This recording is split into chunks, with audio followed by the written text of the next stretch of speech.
بسم اللہ الرحمن الرحیم الحمد للہ رب العالمین والصلاة والسلام علی سید الانبیاء والمرسلین وعلی آلہ واصحابہ اجمعین اما بعد۔ بسم اللہ الرحمن الرحیم۔ قال ولا يقبل الكتاب إلا بشهادة رجلين أو رجل وامرأتين لأن الكتاب يشبه الكتاب فلا يثبت إلا بحجة تامة، وهذا لأنه ملزم فلا بد من الحجة، بخلاف كتاب الاستيمان من أهل الحرب لأنه ليس بملزم، وبخلاف رسول القاضي إلى المزكي ورسوله إلى القاضي لأن الإلزام بالشهادة لا بالتزكية۔ علامہ قدوری رحمۃ اللہ علیہ نے فرمایا کہ قاضی مکتوب علیہ مقدمے یا گواہی کی تحریر خط قبول نہیں کرے گا مگر دو مردوں کی گواہی کے ساتھ یا ایک مرد اور دو عورتوں کی گواہی کے ساتھ۔ اس کا مطلب یہ ہے کہ قاضی جو خط دوسرے قاضی کے پاس بھیجتا ہے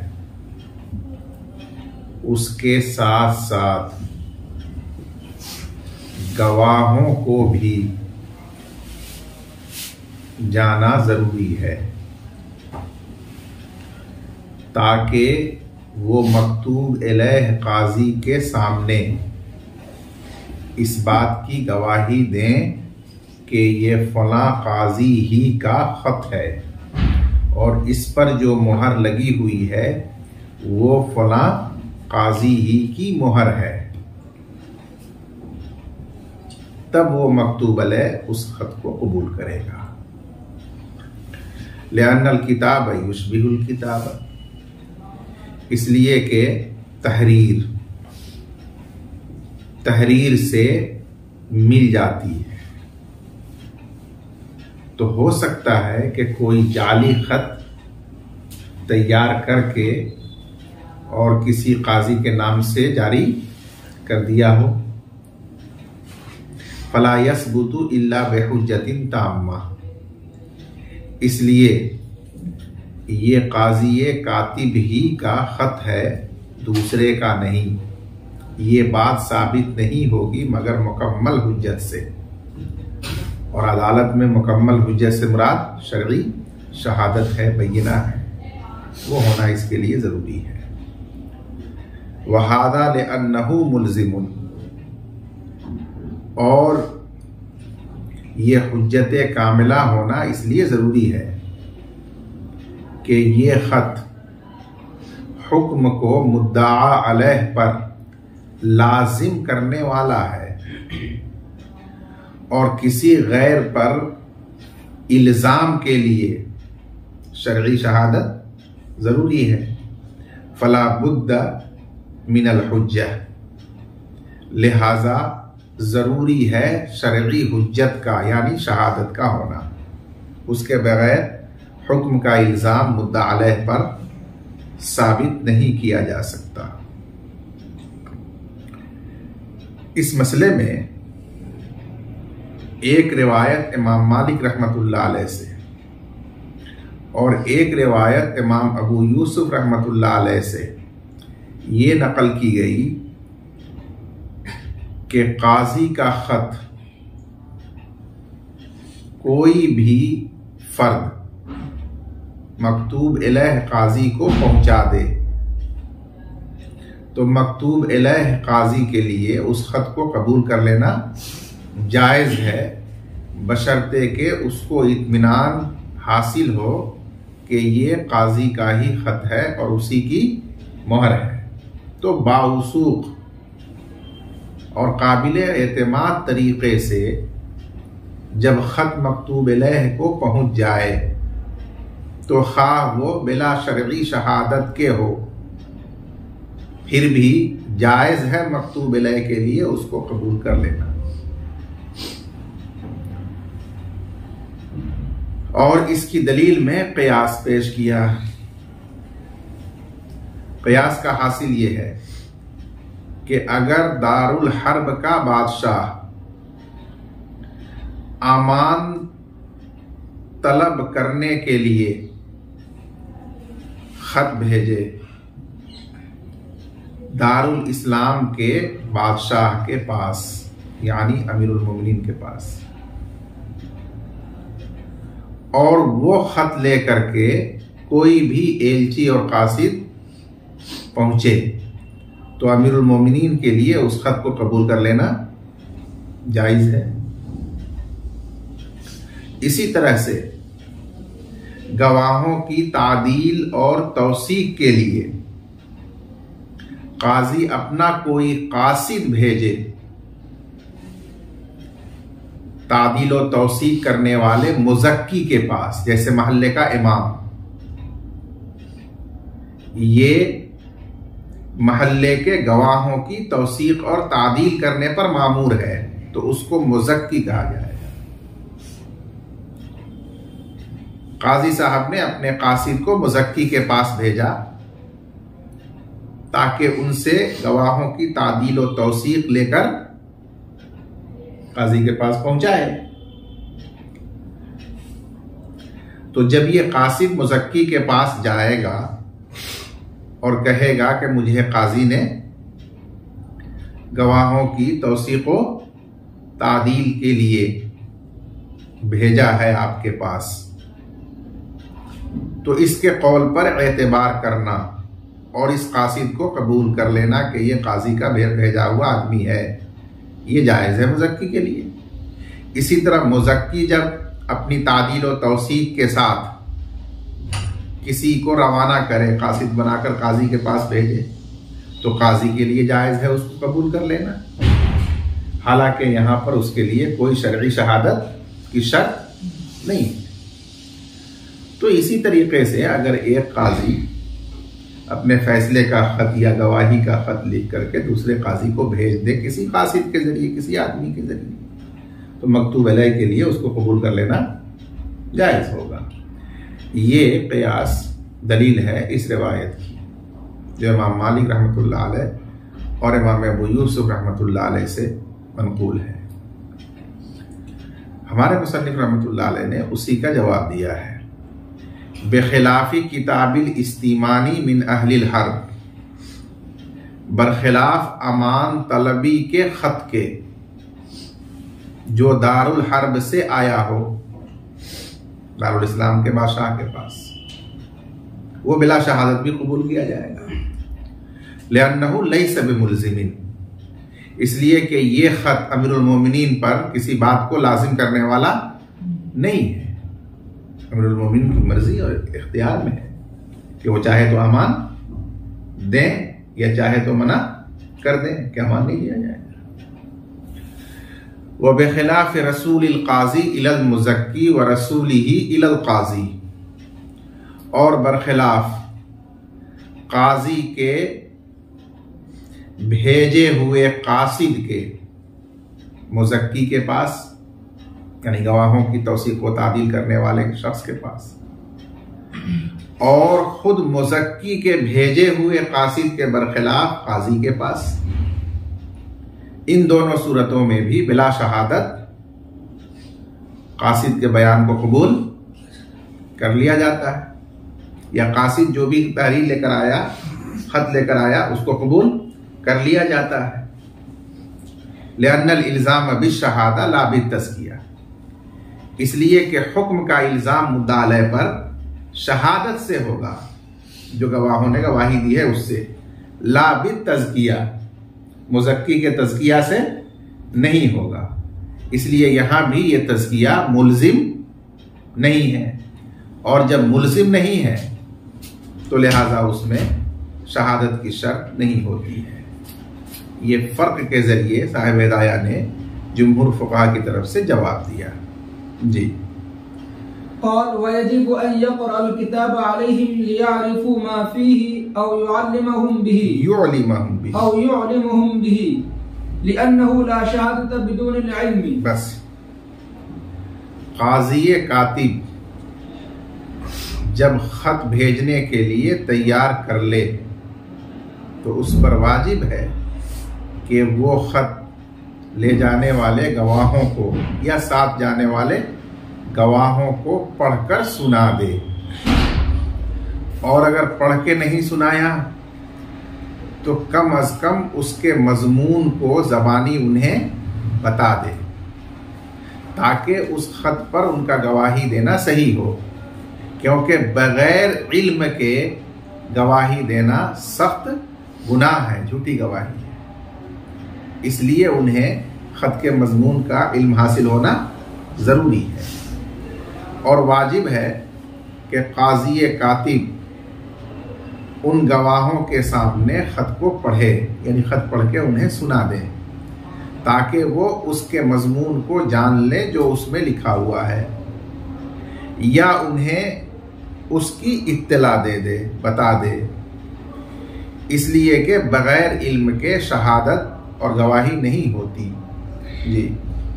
ثم يختمه بحضرتهم ويسلمه إليهم كي لا يتوهم التغيير، وهذا عند أبي حنيفة ومحمد رحمه الله، لأن علم ما في الكتاب والختم بحضرتهم شرط،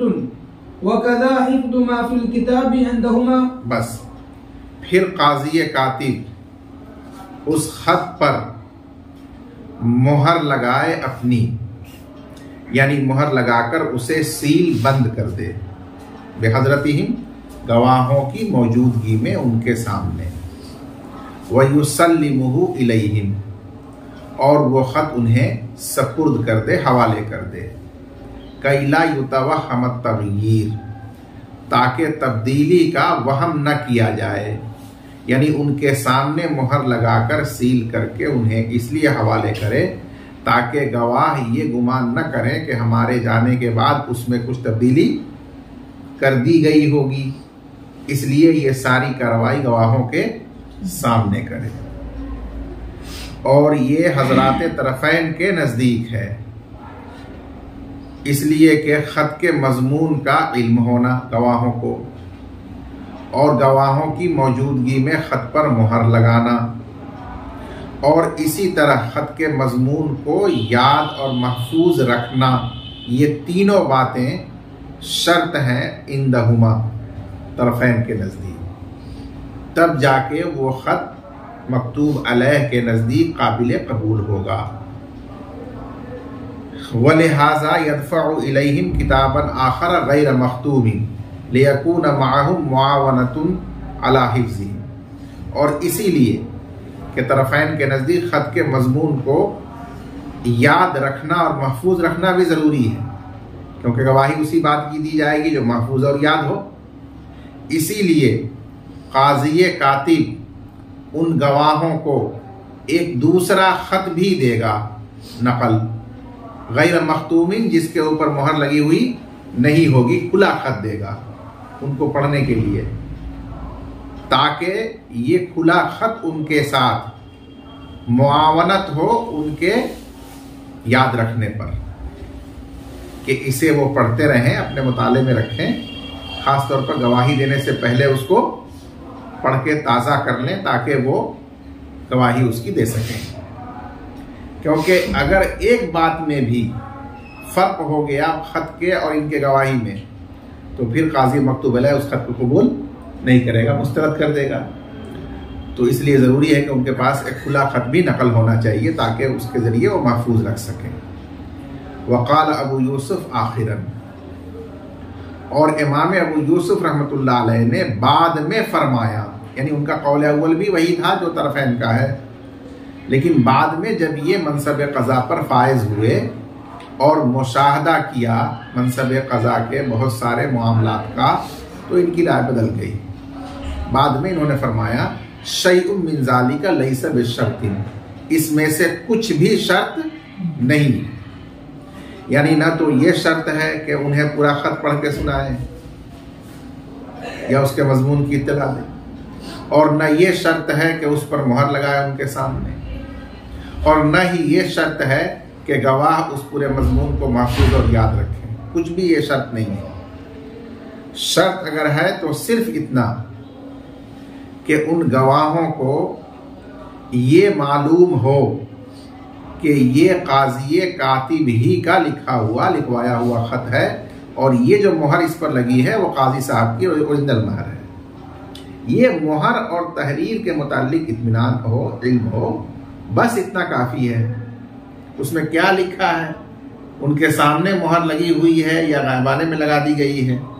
ان کو اس کا مضمون محفوظ ہے یا نہیں ہے، یہ سب کوئی بات بھی شرط نہیں ہے، کیونکہ یہ گواہی اصل میں اس بات پر ہے کہ یہ خط جو ہم آپ کو دے رہے ہیں، ہم ذمہ داری کے ساتھ کہہ سکتے ہیں کہ یہ قاضی کاتب ہی کا خط ہے، کسی اور کا میں نہیں دے رہا ہوں آپ کو، یا آپ کو نہیں دیا گیا ہے، اور جو مہر اس پر لگی ہے وہ بھی قاضی صاحب کی اپنی اصلی مہر ہے، اس بات کی گواہی دے رہے ہیں، تو اس بات کا علم ہونا کافی ہے۔ اب اس خط کے اندر کیا لکھا ہوا ہے، ان ساری باتوں کو جاننا ضروری نہیں ہے۔ سامنے مہر لگانا یہ بھی ضروری نہیں، کیا قاضی پر اتنا بھی اعتماد نہیں کیا جا سکتا کہ جب وہ مہر لگایا ہے تو انہی کی اصلی مہر ہے، اس پر اعتماد کرنا چاہیے۔ تو اس لیے وہ کہتے ہیں کہ یہ سب ضروری نہیں ہے۔ وَالشَّرْطُ أَن يُشْهِدَهُمْ أَنَّ هَذَا كِتَابُ وَخَاتَمُهُ، اور قبول خط کی شرط صرف یہ ہے کہ قاضی کاتب گواہوں کو گواہ بنا دے اس بات پر کہ یہ ان کا خط ہے اور یہ ان کی مہر ہے، بس اتنی بات پر گواہ بنا کر اور خط حوالے کر دے۔ وعن ابی یوسف رحمہ اللہ ان الختم لیس بشرط ایضا، امام ابو یوسف رحمۃ اللہ علیہ سے ایک اور روایت نقل کی گئی کہ مہر لگانا بھی شرط نہیں ہے، اگر صرف خط لکھ کر اور لفافے میں ڈال کر پتہ لکھ کے دے دیا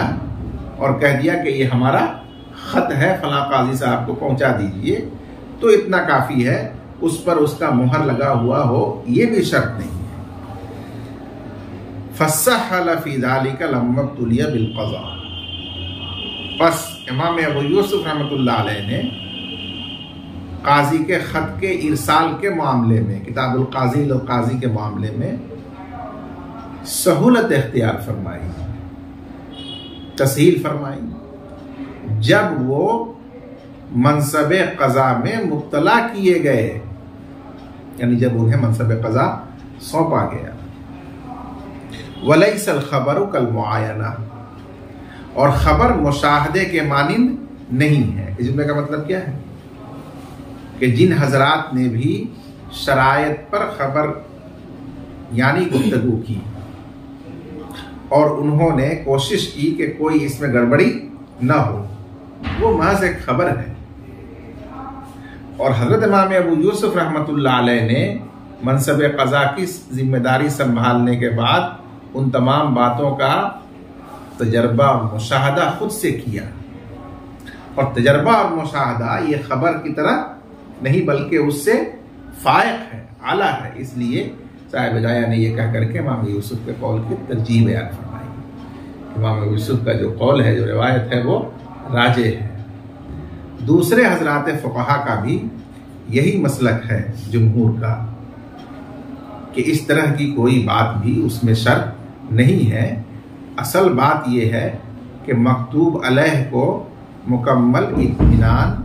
ہونا چاہیے، علم ہونا چاہیے کہ یہ قاضی صاحب ہی کا خط ہے۔ اگر یہ اطمینان اور علم حاصل ہے تو وہ اس خط کو قبول کر سکتا ہے۔ بعد کے زمانوں میں تمام قضات کا عمل اسی پر ہے کہ باوثوق اور قابل اعتماد ذریعے سے وہ خط پہنچا ہے تو وہ خط قابل قبول ہے۔ وعن ابی یوسف رحمہ اللہ ان الختم لیس بشرط ایضا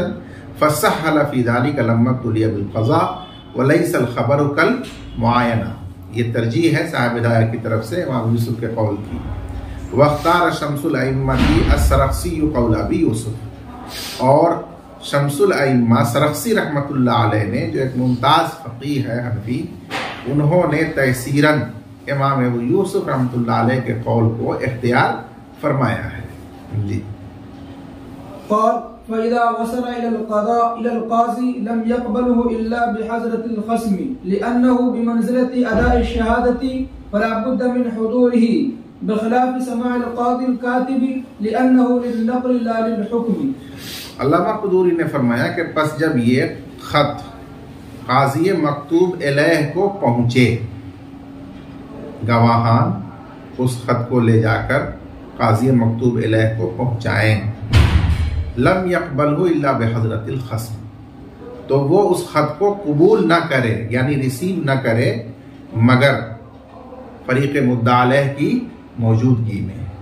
یہ اس مسئلے میں ظاہر نظر ہے، لیکن اس میں دوسرا قول یہ ہے کہ قبول تو کر سکتا ہے، ریسیو کر سکتا ہے، لیکن اس کی جو کاروائی ہے آگے کی، اس کو کھولنا اور اس پر گواہوں سے گواہی کی سماعت کرنا، یہ سب کاروائی اس وقت کرے جب فریق مخالف مدعا علیہ بھی مجلس میں موجود ہو. لأنہ بمنزلت اداء الشہادہ، اس لیے کہ یہ خط گواہی ادا کرنے کے درجے میں ہے. جس طرح گواہوں کی گواہی کی سماعت کر کے قاضی اس پر فیصلہ کرتا ہے، اسی طرح قاضی مکتوب علیہ اس خط کی بنیاد پر فیصلہ کرے گا. تو یہ ادائے شہادت کے درجے میں ہے، اور شہادت کی ادائیگی کے لیے فریق مخالف مدعا علیہ کا ہونا وہاں ضروری ہے. فلا بد من حضورہ، تو اس لیے اس مدعا علیہ کا فریق کا حاضر ہونا ضروری ہے مجلس قضا میں. بخلاف سماع القاضی الکاتب لأنہ للنقل لا للحکم، برخلاف قاضی کاتب کی سماعت کے، جس وقت انہوں نے گواہوں کی سماعت کی اس وقت وہاں پر کوئی مدعا علیہ فریق موجود نہیں تھا، نہ اس کا وکیل کوئی تھا، پھر بھی وہ سماعت صحیح تھی ان کی. لأنہ للنقل، کیونکہ یہ نقل شہادت کے لیے سماعت تھی، فیصلے کے لیے نہیں تھی. تو یہ ایسا ہی ہوا جیسے کہ گواہ کسی واقعے کو دیکھ کر اس کی گواہی کا تحمل کرتے ہیں، یعنی اس کا گواہ بنتے ہیں. تو ظاہر ہے کہ اس وقت کسی فریق کا وہاں موجود ہونا مدعا علیہ کا ضروری نہیں ہوتا. تو تحمل شہادت میں جس طریقے سے ضروری نہیں ہے کہ وہاں مدعا علیہ فریق موجود ہو، اسی طریقے سے قاضی کاتب کا سماع شہادت کے لیے کسی فریق یا اس کے وکیل کا مجلس میں ہونا ضروری نہیں ہے. اس کے بغیر بھی وہ سماعت کر کے اور اس کی تحریر لکھ کے منتقل دوسرے قاضی کی طرف شہادت کو کر سکتا ہے. جی. قال فإذا سلمه الشهود إليه نظر إلى ختمه فإذا شهدوا أنه كتاب فلان القاضي سلمه إلينا في مجلس حكمه وقضائه وقرأه علينا وختمه فتحه القاضي وقرأه على الخصم وألزمه ما فيه. وهذا عند أبي حنيفة رحمه الله ومحمد. وقال أبو يوسف رحمه الله إذا شهدوا أنه كتابه وخاتمه قبله على ما مر ولم يشترط في الكتاب ظهور العدالة ولم يشترط في الكتاب ظهور العدالة للفتح، والصحيح أنه يفرض الكتاب بعد ثبوت العدالة كذا ذكره الخصاب رحمه الله، لأنه ربما يحتاج إلى زيادة الشهود وإنما يمكنهم أداء الشهادة بعد قيام الختم.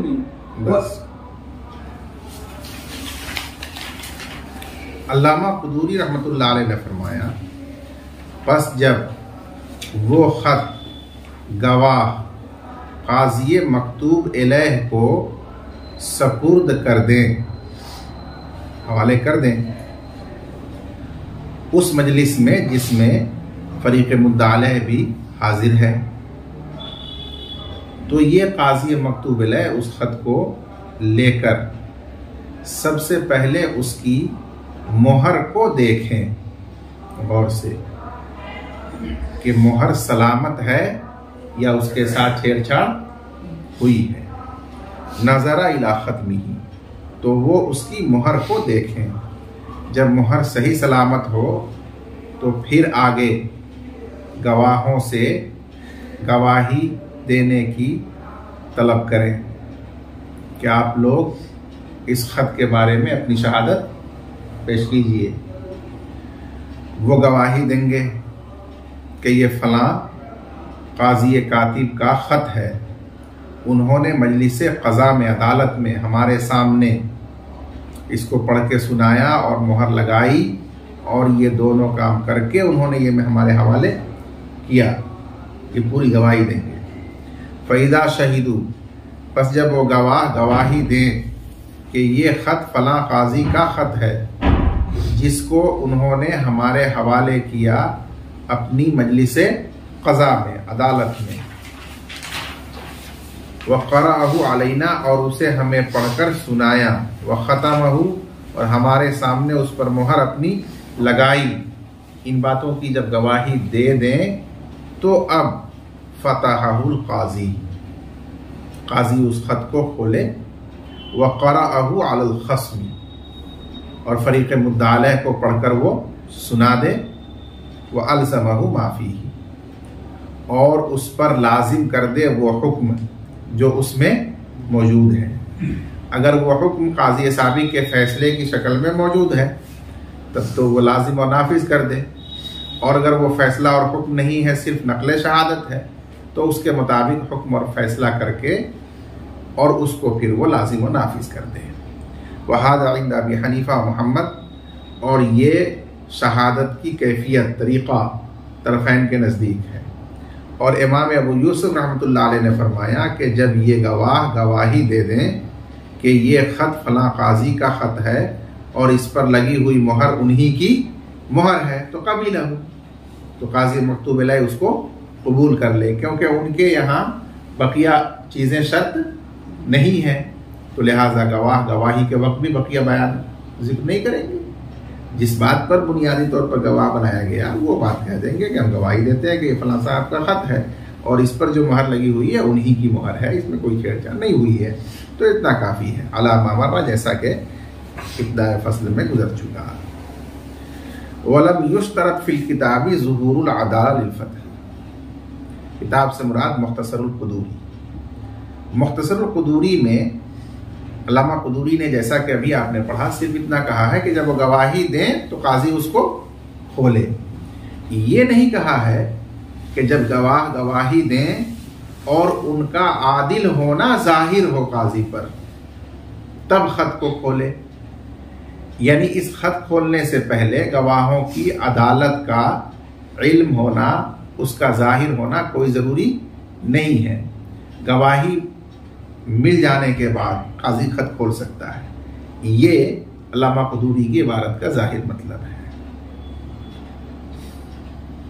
لیکن صحیح قول صاحب دایہ نے بیان فرمایا کہ اس میں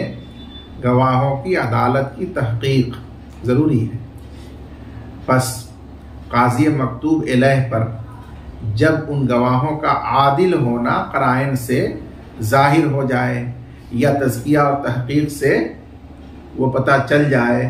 تب اس کے بعد اب اس کے لیے جائز ہوگا کہ خط کو کھولے اور پڑھ کر سنائے۔ بغیر گواہوں کی عدالت کے ظہور و اطمینان کے خط کھولنا قاضی مکتوب کے لیے جائز نہیں ہے۔ اور اس کی دلیل بیان کی۔ دلیل کا حاصل یہ ہے کہ بعض دفعہ ایسا ہوتا ہے کہ یہ خط لے کر جو گواہ آئے ہیں یا خط کے ساتھ جو گواہ آئے ہیں، مدعا علیہ ان کے اوپر جرح کرتا ہے کہ یہ گواہ معتبر نہیں ہیں، ان میں فلاں فلاں گواہی کے خلاف اوصاف موجود ہیں، اس لیے ہم ان کی گواہی کا اعتبار نہیں کرتے۔ تو ایسی صورت میں اب ضرورت پڑتی ہے مزید گواہوں کی، کہ ان کے علاوہ اگر گواہ ہو، مدعی جو یہ اپنا حق وصول کرنا چاہتا ہے اس کو کہا جاتا ہے کہ ان گواہوں کے علاوہ آپ دوسرے گواہ پیش کیجئے جو یہ گواہی دے کہ یہ انہی فلاں صاحب کا خط ہے اور انہی کی یہ مہر ہے۔ تو اس کے لیے اگر ان کے ساتھ اور لوگ ہوتے ہیں تو فوراً ہی پیش کر دیتا ہے، نہیں ہوتے ہیں اور لوگ تو مہلت لے لیتا ہے کہ ٹھیک ہے مجھے موقع دیا جائے، میں دوسرے گواہ لا کے پیش کروں گا۔ تو یہاں بہرحال مزید گواہی کی ضرورت بعض صورتوں میں پڑ سکتی ہے جب مدعی ان گواہوں پر جرح کر کے ان کو کمزور کر دے۔ اب جو خط کھل گیا ہے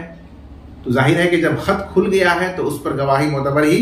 نہیں ہوگی۔ گواہی تو سیل بند خط کے اوپر نہ دی جائے گی کہ یہ فلاں قاضی کا خط ہے اور یہ ان کی مہر ہے۔ مہر جب توڑ کر کے خط کھول لیا گیا تو اب گواہی کس بات کی دی جائے گی؟ وہ تو خط کھل چکا ہے۔ اس لیے ضروری ہے کہ خط کو کھولنے میں قاضی جلدی نہ کرے، پہلے ان گواہوں کی عدالت کو ثابت اور ظاہر ہونے دے. جب ان کی عدالت ظاہر اور ثابت ہو جائے، اب نو کوشچن، تب اس کے بعد خط کو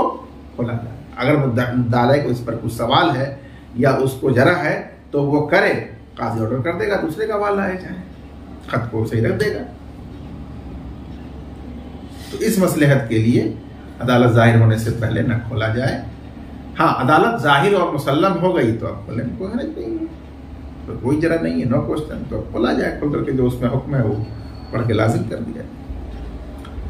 وَلَمْ يُشْتَرَطْ فِي الْكِتَابِ ظُهُورُ الْعَدَالَةِ لِلْفَتْحِ، اور کتاب مختصر القدوری میں گواہوں کے عادل ہونے کا ظہور یعنی معلوم ہونا، محقق ہونا شرط نہیں ہے خط کھولنے کے لیے. وَالصَّحِيحُ أَنَّهُ يَفُوزُ الْكِتَابُ بَعْدَ ثُبُوتِ الْعَدَالَةِ، یہاں ظہور ثبوتی کا معنی ہے. اور صحیح قول یہ ہے کہ قاضی مکتوب علیہ خط کو کھولے گا، یعنی اس کے سیل کو توڑ کر خط کو کھولے گا ثبوت عدالت کے بعد، یا تو قرائن سے ثابت ہو جائے، پہلے سے ثابت شدہ، یا پھر تزکیہ سے تحقیق سے ثابت ہو، اس کے بعد خط کو کھولے. قضا ذکرہ الخصاف، اس قول کو خصاف رحمۃ اللہ علیہ نے اسی طرح ذکر فرمایا. لأنہ ربما يحتاج إلى زیادت الشہود، کیونکہ قاضی مکتوب علیہ بعض دفعہ محتاج ہوتا ہے زائد گواہوں کا، کیونکہ یہ گواہ مجروح ہو جاتے ہیں مدعی کی طرف سے، تو مزید گواہ طلب کرتا ہے وہ مدعی سے. اب مدعی مزید گواہوں کو پیش کرے گا تو ضروری ہے نا کہ خط ابھی فی المہر ہو، تب تو اس پر گواہی لے گا مزید. وَإِنَّمَا يُمْكِنُهُمْ أَدَاءُ الشَّهَادَةِ بَعْدَ قِيَامِ الْخَطْمِ، اور دوسرے گواہوں کے لیے گواہی کی ادائیگی ممکن ہے صرف اس وقت جبکہ وہ مہر قائم اور موجود ہو، تاکہ گواہی دے اس مہر پر کہ یہ قاضی ہی کی مہر ہے، اس لیے اس کو ابھی نہ کھولے. جی. وإنما يقبل المكتوب إليه إذا كان الكاتب على القضاء حتى لو مات أو عزل أو لم يبق حتى لو مات أو عزل أو لم يبق أهلا للقضاء قبل وصول الكتاب لا يقبله، لأنه التحق بواحد من الرعاية، ولهذا لا يقبل إخباره قاضيا آخر في غير عمله أو في غير عملهما. وكذلك لو مات المكتوب إليه إلا إذا كتب إلى فلان ابن فلان قاضي بلد كذا قاضي بلد كذا وإلى كل من يصل إليه من قضاة المسلمين، لأن غيره صار تبعا له وهو معرف، بخلاف ما إذا كتب ابتداء إلى كل من يصل إليه على ما عليه مشايخنا رحمه الله، لأنه غير معرف. ولو كان مات الخصم ينفذ الكتاب على وارثه لقيامه مقامه. ينفذ الكتاب على وارثه لقيامه مقامه. اس عبارت میں چند ایسی صورتیں بیان کی گئیں جن میں احناف کے نزدیک قاضی کا بھیجا ہوا خط قبول نہیں کیا جائے گا. صاحب ہدایہ نے فرمایا کہ وَإِنَّمَا يَقْبَلُهُ الْمَكْتُوبُ إِلَيْهِ، اس قاضی کے خط کو مکتوب الیہ قاضی قبول کرے گا صرف اس وقت جبکہ لکھنے والا قاضی، خط لکھنے والا قاضی اپنے منصب قضا پر برقرار ہو خط پہنچنے تک، تب وہ قبول کرے گا. حتی لو ماتا، یہاں تک کہ اگر خط پہنچنے سے پہلے ہی قاضی کاتب کا انتقال ہو گیا، او عزل، یا امیر کی طرف سے اس کو معزول کر دیا گیا، او لم یبق اہل للقضاء، یا قضا کا اہل باقی نہیں رہا، مجنون ہو گیا، بے ہوش ہو گیا، یا روایت کے مطابق فسق کا صدور ہو گیا، اس سے باقی نہیں رہا. قبل وصول الکتاب، خط پہنچنے سے پہلے، اس کے بعد خط پہنچا، لا يقبل، تو مکتوب علیہ اس خط کو قبول نہیں کرے گا، اس لیے کہ ان عوارض کے بعد وہ قاضی رعایا میں سے کسی ایک رعایا کے حکم میں ہو گیا، لأنہ التحق بواحد من الرعایا، اس لیے کہ وہ رعایا میں سے ایک رعیت کے حکم میں ہو گیا، رعیت کے ساتھ ملحق ہو گیا. تو جس طرح ایک رعیت کا قول کسی بھی معاملے میں حجت اور معتبر نہیں ہے، تو اس کا بھی قول معتبر نہیں. جب قول معتبر نہیں تو اس کا خط بھی اس کا قول ہی ہے، تو وہ بھی مقبول و معتبر نہیں ہوگا. اس کی تائید میں انہوں نے 2 مسئلے لکھے ہیں. پہلا مسئلہ یہ ہے کہ مونگیر کا جو قاضی ہے تو اس کا دائرہ کار ضلع مونگیر ہے، اسی دائرے میں وہ فیصلہ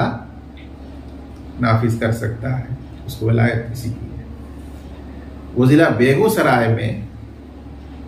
اپنا فیصلہ نافذ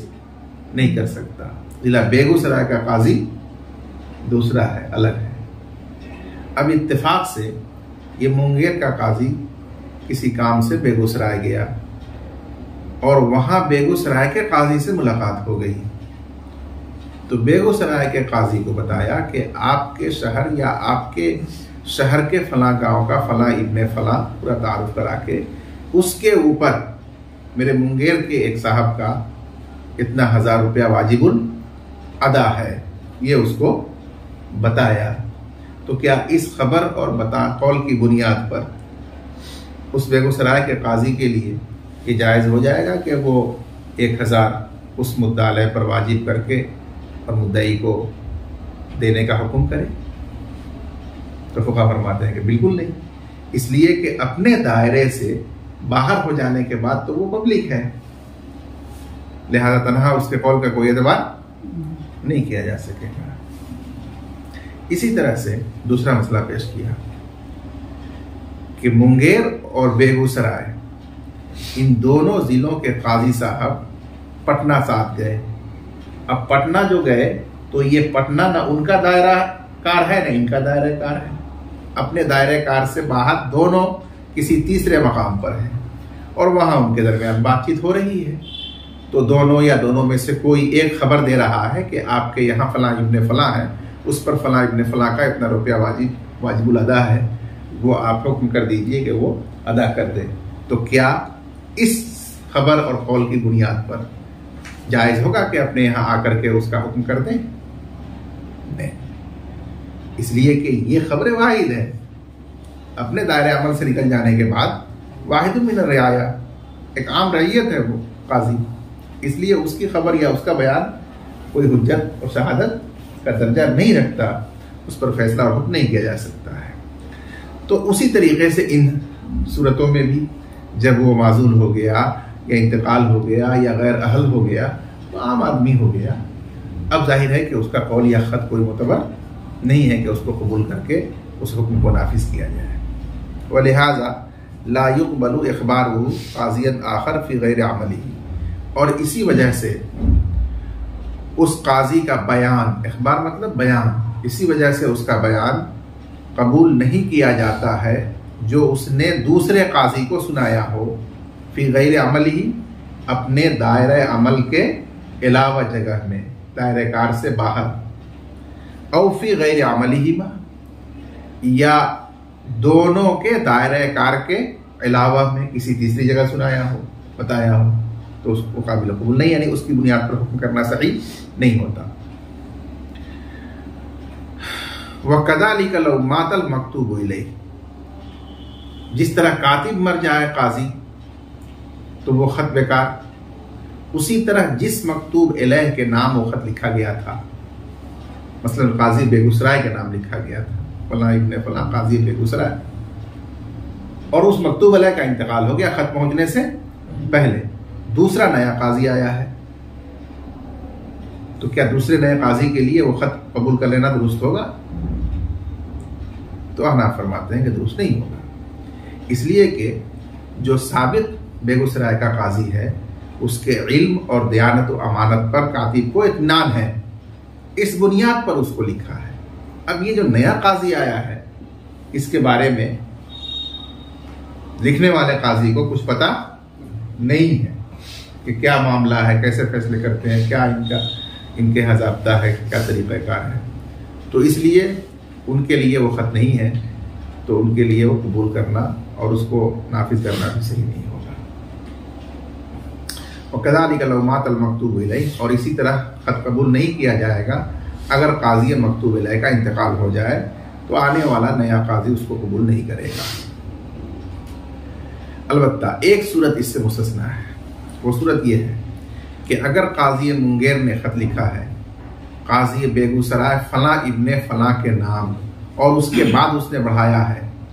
اور ہر اس قاضی کے نام جس کو میرا یہ خط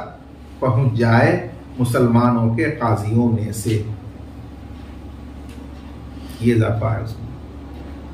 اب یہ خط کہیں بھی لے کر کے مدعی اور گواہ چلے جائیں، جہاں مدعا علیہ ہے وہیں کے قاضی صاحب کو یہ دیں گے، اور وہ قاضی صاحب خط قبول کر کے اس کے مطابق حکم نافذ کریں گے۔ کیوں؟ اس لیے کہ اصالتاً تو یہ مکتوب علیہ کو بھیجا گیا ہے، لیکن تبعاً اور ضمناً پھر اس کے ساتھ ساتھ عام ہر مسلمان قاضی کو کیا گیا ہے۔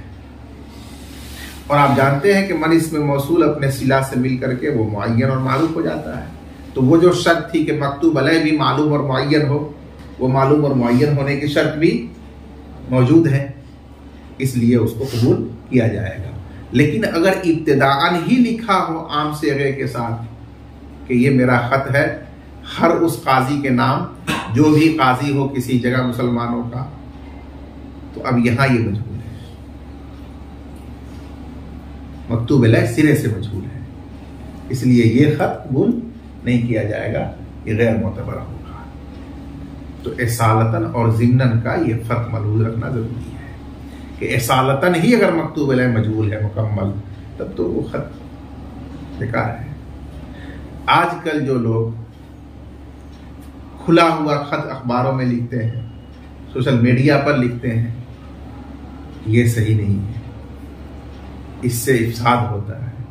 اتنا ہوتا ہے۔ صحیح طریقہ یہ ہے کہ مکتوب علیہ معلوم کے نام آپ خط لکھیے، جو کچھ آپ کو کہنا ہے ڈائریکٹ ان تک پہنچائیے، اور پھر ان سے آپ جواب طلب کیجیے۔ جب وہ زندہ ہے تو وہ آپ کو ان باتوں کا جواب دیں گے جو آپ لکھنا چاہتے ہیں۔ یہ جو کھلا خط لکھتے ہیں اور اس کو عام کرتے ہیں، تشہیر کرتے ہیں، تو یہ دراصل فتنہ اور افساد کی صورت ہے۔ الا اذا کتب، مگر جب کہ قاضی کاتب نے لکھا ہو الا فلاں ابن فلاں قاضی بلد قضا، فلاں شہر کے قاضی فلاں ابن فلاں کے نام، اور پھر بڑھایا ہو وَإِلَى كُلِّ مَن يَصِلُ إِلَيْهِ، اور ہر اس قاضی کے نام جس کو یہ خط پہنچے من قضاۃ المسلمین، مسلمان کے قاضیوں میں سے، یہ پھر جو بھی نیا قاضی ہوگا وہ قبول کر لے گا۔ لِأَنَّ غَيْرَهُ صَارَ تَبْعًا لَهُ وَمُعَرَّفًا، اس لیے کہ اس مکتوب علیہ کے علاوہ قاضی اس مکتوب علیہ قاضی کا تابع ہو گیا، ضمناً ذکر کیا بعد میں اس کو تابع ہو گیا، درا حال کہ وہ معرف ہے موصول صلہ کی وجہ سے، برخلاف اس صورت کے جبکہ ابتداءً ہی کاتب قاضی نے لکھا ہو الی کل من یصل الیہ، ہر اس قاضی کو جس تک یہ میرا خط پہنچے، تو اس صورت میں وہ قاضی نہیں قبول کرے گا، کوئی بھی قاضی وہ قبول نہیں کرے گا اس خط کو، علامہ علیہ مشائخنا، اس قول کے مطابق جس پر ہمارے مشائخ ہیں، لأنہ غیر معرف، اس لیے کہ یہ بالکل یا معروف اور معلوم نہیں ہے مکتوب علیہ کون ہے۔ اس کے بعد تیسرا مسئلہ ہے کہ وَلَوْ كَانَ مَاتَ الْخَصْمُ، مدعا علیہ جس پر دعویٰ تھا اسی کا انتقال ہو گیا، اس کے بعد یہ خط پہنچا، تو قبول کیا جائے گا یا نہیں؟ فرمایا قبول کیا جائے گا، اور اس کو نافذ اس کے وارث پر کیا جائے گا، اس لیے کہ ورثہ اس کے قائل مقام موجود ہیں۔ وَلَوْ كَانَ مَاتَ الْخَصْمُ، اور اگر فریق مطالعہ کا انتقال ہو چکا ہو تو قاضی مکتوب علیہ اس خط کو نافذ کرے گا اس کے وارث پر، یعنی قبول کیا جائے گا، اس کو نافذ کیا جائے گا، لِقِيَامِهِ مَقَامَهُ، کیونکہ یہ وارث اس مدعا علیہ کے قائم مقام ہے، تو وہ یا وہ حکمن موجود ہے، اس لیے اس پر اس کو نافذ کیا جائے۔ جی ولا يقبل كتاب القاضي إلى القاضي في الحدود والقصاص لأن فيه شبهة البدلية فصار كالشهادة على الشهادة، ولأن مبناهما على الإسقاط وفي قبوله سعي في إثباتهما۔ یہ مسئلہ آ چکا ہے کہ قاضی کا خط دوسرے قاضی کے نام قبول نہیں کیا جائے گا حدود اور قصاص میں، اس لیے کہ اس خط میں بدلیت کا شبہ ہے کہ اصل شہادت تو وہ ہے جو پہلے قاضی کے سامنے دی گئی ہے اور خط اس کا بدل ہے، اور بدل شہادت سے حدود و قصاص کا اس بات صحیح نہیں ہوتا، جیسے شہادت علی الشہادت کے ذریعے حدود و قصاص کا اس بات نہیں ہو سکتا۔ فصار کالشہادۃ علی الشہادۃ، پس یہ شہادت علی الشہادت کی طرح ہو گیا، جس طرح اس سے حدود و قصاص کا اس بات نہیں ہو سکتا، اسی طرح سے خط سے بھی حدود و قصاص کا اس بات نہیں ہو سکے گا۔ وَلِأَنَّ مَبْنَاهُمَا عَلَى الْإِسْقَاطِ، اور اس لیے کہ ان دونوں کی بنیاد یعنی حدود و قصاص کی بنیاد اور دار و مدار علی الاسقاط حتی الامکان ساقط کرنے پر ہے۔ کیا مطلب؟ آپ نے فرما دیا ادرؤوا الحدود ما استطعتم، جہاں تک تم سے ہو سکے حدود کو ساقط کرو، تو پس حدود و قصاص کی بنیاد اور دار و مدار ان کو ساقط کرنے پر ہے، جب ساقط کرنے کی کوئی ادنا صورت ممکن نہ ہو تب ان کا اجرا کیا جاتا ہے۔ وفی قبولی، اور خط قبول کرنے میں کوشش کرنا ہے، سعی کرنا ہے ان دونوں کو ثابت کرنے کی، تو یہ قلب موضوع ہو جائے گا کہ جن امور کو شریعت ساقط کرنا پسند کرتی ہے ان امور کے اس بات میں کوشش اور ضرورت سے زیادہ دلچسپی دکھائی جا رہی ہے۔ یہی نہ ہوا مطلب خط قبول کرنے کا، اس لیے اس میں خط قبول نہیں کیا جائے گا۔ واللہ اعلم۔